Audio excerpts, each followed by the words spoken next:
जादुई मटर की फसल। मोहनपुर गांव में तुकीराम नाम का एक गरीब किसान रहता था। वो अपनी बीवी राधा और एक छोटे बेटे के साथ रहता था।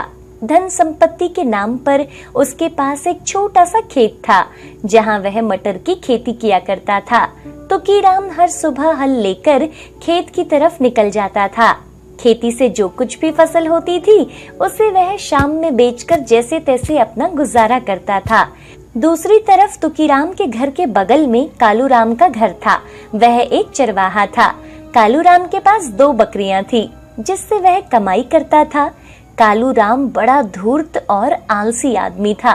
अपनी आलस की वजह से कालूराम ने अपने खेत को बर्बाद कर दिया था, इसलिए वह तुकीराम की मेहनत से जलता था। तुकीराम के खेत में उगी फसल को देखकर कालूराम को खूब जलन होती थी। इसलिए धूर्त कालूराम हर रात में चुपके से अपनी दोनों बकरियों को उसके खेत में छोड़ आता था। रात भर में बकरियां मटर की फसल को खाकर खराब कर देती थीं। अगली सुबह जब तुकीराम उठकर खेत जाता तो कुछ ही फसल सही सलामत रहती थी। हे भगवान, हे मोरी फूटी किस्मत, मेरी फसल कौन बर्बाद कर रहा है। तुकीराम बची कुची फसल को ही बाजार लेकर जाता था और उसे बेच देता था। उसके बदले में उसे बहुत कम पैसे मिलते थे। दूसरी तरफ कालूराम को ये सब देखकर बहुत खुशी होती थी। वो हर रात अपनी बकरियों के लिए चारे का इंतजाम तुकीराम के खेत से ही कर दिया करता था। उस तुकीराम के बच्चे को कभी भी पता नहीं चलेगा कि उसके मटर कौन खा जाता है। दिन ऐसे ही बीतते जाते हैं। फसल कम होने के कारण तुकीराम की गरीबी बढ़ती जाती है। एक दिन तुकीराम के घर में बस एक दिन का ही राशन बचा है। अगर कल सुबह अच्छी कमाई नहीं हुई तो खाने की भी लाले पड़ जाएंगे। राधा, भगवान जाने हमारे खेत पर किसकी बुरी नजर है। अभी जो कुछ भी है उसे पका लो, कल से मैं कुछ देखता हूँ।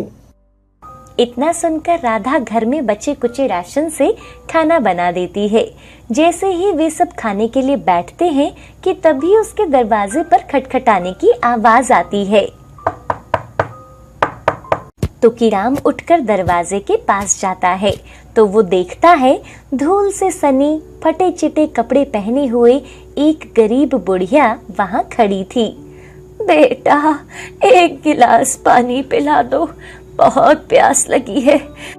तुकीराम उस बूढ़ी अम्मा की बात सुनकर घर के अंदर आ जाता है और पानी लेकर आता है। बूढ़ी अम्मा पानी पी लेती है। उसके बाद वो कहती है, बेटा, अगर तुम्हारे घर में कुछ है तो इस गरीब बुढ़िया को एक सूखी रोटी ही दे दे, भूख से चला भी नहीं जा रहा है। ये सुनकर तुकीराम को उस बुढ़िया पर बहुत दया आती है। वो उस बुढ़िया को प्रेम से अपने घर के अंदर ले आता है और अपने लिए परोसी गई थाली उस बुढ़िया को दे देता है। बूढ़ी अम्मा प्यार से भरपेट खाना खाती है। खाना खाने के बाद बूढ़ी अम्मा बहुत खुश हो जाती है। वह तुकीराम और उसकी पत्नी को खूब आशीर्वाद देकर उस घर से चली जाती है। उधर तुकीराम और उसकी पत्नी भूखे ही रह जाते हैं। तुकीराम कहता है, राधा, जो कुछ भी बचा है मुन्ने को भरपेट खिला दो, मैं एक बार खेत देख कर आता हूँ। तुकीराम खेत में जाकर मटर की फसल को एक बार देख आता है। फसल बर्बाद होने के कारण खेत के थोड़े ही हिस्से पर फसल उगी रहती है। वह निराश होकर घर आता है और सो जाता है। अगली सुबह तुकीराम हर रोज की तरह खेत जाता है। जैसे ही वो वहां पहुंचता है कि खेत देखकर उसके होश उड़ जाते हैं। पूरे खेत में मटर की हरी भरी फसल लहराती रहती है। ये देखकर तुकीराम खुशी से उछल पड़ता है। वह खुशी के मारे नाचने लगता है। भगवान, ये तो चमत्कार ही हो गया। ऐसी फसल तो आज तक इस खेत में नहीं उगी। उस दिन वो सारे फसल की कटाई करके उसे बाजार में बेचकर अच्छी कमाई करता है और घर आ जाता है। दूसरी तरफ कालूराम को ये सब देखकर भरोसा नहीं होता। वह मन में सोचता है, अरे मैं तो बकरियां छोड़ आया था, फिर इस तुकीराम की फसल बच कैसे गई? कालूराम तुकीराम की खुशी देख देख कर परेशान होने लगता है। दूसरी तरफ तुकीराम का खेत हर सुबह अपने आप मटर की फसल से भर जाता है। वह हर रोज मटर बेचकर खूब कमाई करने लगता है। कालूराम हर रोज की तरह रात के अंधेरे में अपनी दोनों बकरियों को तुकीराम के खेत में छोड़ देता है। इसके बाद वह अपने खेत में टहलने लगता है। तभी अचानक से उस खेत के बीच से बहुत तेज रोशनी होती है। उस रोशनी को देखकर कालूराम डर जाता है और थोड़ा पीछे छिपकर देखने लगता है। वह रोशनी धीरे धीरे कम होती है और उस जगह एक सुंदर सी परी आ जाती है। वह परी अपनी जादुई छड़ी घुमाती है कि तभी उस छड़ी से गोल गोल मटर के दाने निकलने लगते हैं। वो सभी दाने हवा में उड़ते हुए पूरे खेत में फैल जाते हैं और देखते ही देखते जमीन के अंदर चले जाते हैं। उनकी जगह पर खूब सारे मटर के दानों से भरी लताएं उगाती हैं। उन फसलों के बीच वह परी खुशी से नाचने लगती है। ये सब देखकर कालूराम को अपनी आंखों पर भरोसा ही नहीं होता। उसके मन में लालच आ जाता है। वह परी से छिपकर उसकी छड़ी चुराने का मन बना लेता है। परी अपने नाच में मगन थी कि तभी कालूराम खेत के बीचों बीच आ जाता है और वहां रखी जादुई छड़ी को लेने की कोशिश करता है कि तभी वो छड़ी उड़कर परी के हाथ में चली जाती है। कालूराम की हरकत देख परी काफी गुस्से में आ जाती है। वह कालूराम के बारे में जादुई शक्ति से सब जान जाती है। अच्छा, तो वो धूर्त तू ही है जो भोले भाले तुकीराम की फसल बर्बाद करता है। तुझे मैं जादू से पत्थर बना दूंगी। परी मंत्र पढ़कर उसे पत्थर बना देती है। उस रात न जाने तुकीराम भी अपने मटर की फसल की सच्चाई देखने के लिए खेत पहुंचता है। वह परी को ये सब करते हुए देख लेता है। मैंने सब देख लिया है जादुई परी, तुम्हारा बहुत बहुत शुक्रिया। तुमने मुझ गरीब के सूने खेत को भरकर मेरे सारे संकट ही दूर कर दिए। पर कालूराम मेरा पड़ोसी है, उसे माफ कर दो। आप उसे पहले जैसा फिर से बना दो। परी तुकीराम के भोलेपन से बहुत खुश हो जाती है। वह कालूराम को पहले जैसा बना देती है। कालूराम अपनी गलती पर पछतावा करते हुए दोनों से माफी मांगता है और अपनी बकरियों को लेकर वहां से चला जाता है। इधर परी अपनी बुढ़िया बनने वाली बात तुकीराम को बताती है और कहती है, तुकीराम, तुम एक बहुत अच्छे इंसान हो। मैं तुम्हारी परीक्षा ले रही थी। तुम दयावान हो। मैं तुम्हें जादुई मटर के दानों से भरी ये पोटली दे रही हूँ। ये कभी खत्म नहीं होगी और इससे तुम मनचाही खेती कर सकते हो। तुकीराम को थैली देकर परी गायब हो जाती है।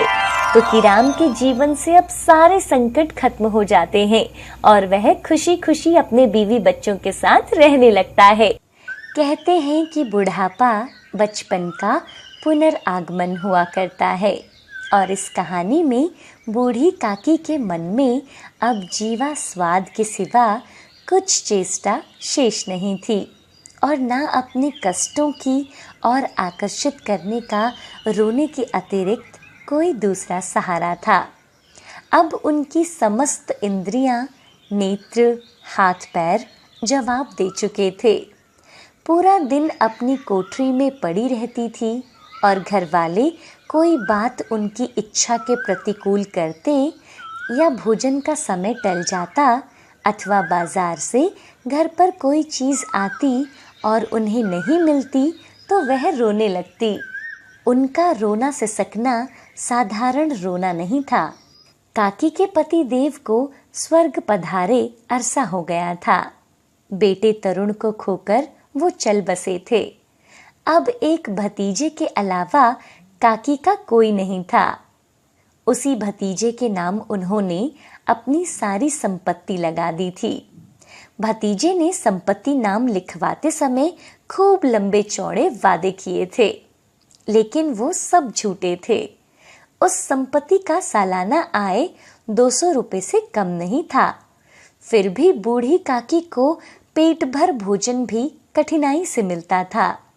उसमें पूरा हाथ उसके भतीजे बुद्धिराम का था और उसकी पत्नी रूपा का। एक दिन की बात है, ये लोग खाना खा लो, अब थोड़ा समय क्या लग जाए, पूरा घर सर पर उठा लेती है ये बुढ़िया। और रूपा सूखी रोटियां उस टूटी हुई चारपाई पर रखकर चली जाती है। नहीं खाती मैं ये बासी खाना, रात का बचा हुआ है। भगवान करे तेरी बहू भी तुझे ऐसा ही खाना दे। तभी बुद्धिराम की छोटी बेटी लाडली वहां आ जाती है। क्या लाई है मेरे लिए? काकी, तेरे लिए कचौड़ी लेकर आई हूँ। अरे वाह, कचौड़ी। काकी, अम्मा से बचा कर लाई हूँ, जल्दी जल्दी खा लो। काकी बड़े आनंद से कचौड़ी खाती है। और है क्या बेटा? नहीं नहीं, एक ही थी और वो मैं आपके लिए छुपा कर लाई थी। और हाँ, ये नाश्ता भी खा लेना, नहीं तो भूखे पेट में दर्द हो जाएगा। मेरे लिए पानी ला दे, ये रोटी मैं पानी में डुबा कर खा लूंगी। बहुत सूखी रोटी लाती है तेरी माँ। माँ के पास चाची आई है और वो साथ वाले दूसरे कमरे में है। मैं रसोई से आपके लिए दूध लाकर दे देती हूँ। हाँ, और सुन, मलाई समेत ले आना, मैं छुपाकर अंदर बैठकर खा लूंगी। इस तरह पूरे घर में एक ये छोटी बच्ची लाडली ही थी जो बूढ़ी काकी से प्यार करती थी, और बड़े बेटे तो माँ बाप की तरह ही बूढ़ी काकी का तिरस्कार करते थे। आज घर में बुद्धिराम के बड़े बेटे का तिलक था। घर में तरह तरह के पकवान बन रहे थे और पूरा घर पकवानों की खुशबू से महक रहा था। कितनी अच्छी खुशबू आ रही है, आज तो भरपेट खाना खाऊंगी और खूब सारी मिठाई भी खाऊंगी। कब से इस दिन का इंतजार कर रही थी। यहाँ बैठकर क्या फायदा। हलवाई के पास जाती हूँ, क्या लाल लाल पूरियां तल रहा है। और काकी हाथ के सहारे रेंगते हुए हलवाई के पास आकर बैठ जाती है। तभी बुद्धिराम की पत्नी बूढ़ी काकी को हलवाई के पास पूरियों को निहारते हुए देख लेती है। अरे आग लगे ऐसे पेट में, पेट है या कुआं है जो कभी भरता ही नहीं। अभी मेहमानों ने नहीं खाया है, भगवान तक को भोग नहीं लगा और इनके पेट में पहले ठूस दिया जाए। इतना खाती हो, आखिर जाता कहाँ है? और वो उसे धक्का मार देती है। जाओ अंदर अपनी कोठरी में जाकर बैठो, जब सब लोग खाना खा लेंगे तभी तुम्हें मिलेगा, समझी? और कोई तुम देवी नहीं हो जो सबसे पहले तुम्हारी ही पूजा हो। चलो जाओ यहाँ से। बूढ़ी काकी दुखी मन से हाथ के बल रेंगती हुई कोठरी के अंदर आ जाती है। सच ही तो है, जब तक मेहमान नहीं खाएंगे तब तक घर वाले कैसे खा सकते हैं। मुझसे इतनी देर अब नहीं रहा जाएगा। सबके सामने कितनी बेइज्जती हुई है। अब जब तक कोई बुलाने नहीं आएगा मैं तब तक नहीं जाऊंगी। बूढ़ी काकी के मन में ऐसे विचार चल रहे थे और वो बैठे बैठे बुलावे की प्रतीक्षा करने लगी, लेकिन उससे इंतजार नहीं हो रहा था। एक एक पल उन्हें एक जुग के समान लग रहा था। सब मेहमान खाना खा रहे थे और बूढ़ी काकी कोठरी में बैठे बैठे खाने का इंतजार कर रही थी। ये लाडली भी न जाने आज कहाँ चली गई। आज इतने मेहमानों में उसे भी मेरी याद नहीं आई। बहुत इंतजार करने के बाद अब तक तो सबने खाना खा लिया होगा। अब तो बहुत देर हो गई। अगर ऐसे ही अंदर बैठी रही तो बचा हुआ ही खाना खाना पड़ेगा। इस सोच विचार में बूढ़ी काकी फिर से कोठरी से निकलकर बाहर आ जाती है। सब मेहमानों ने खाना खाते हुए बूढ़ी काकी को देखा तो वो लोग बोले, अरे ये कौन है?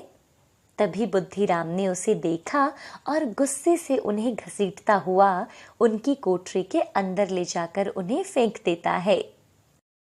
तुम्हें 2 पल भी चैन से नहीं बैठा जाता है क्या? खाना देखा नहीं कि मुंह ललचाने लगती हो।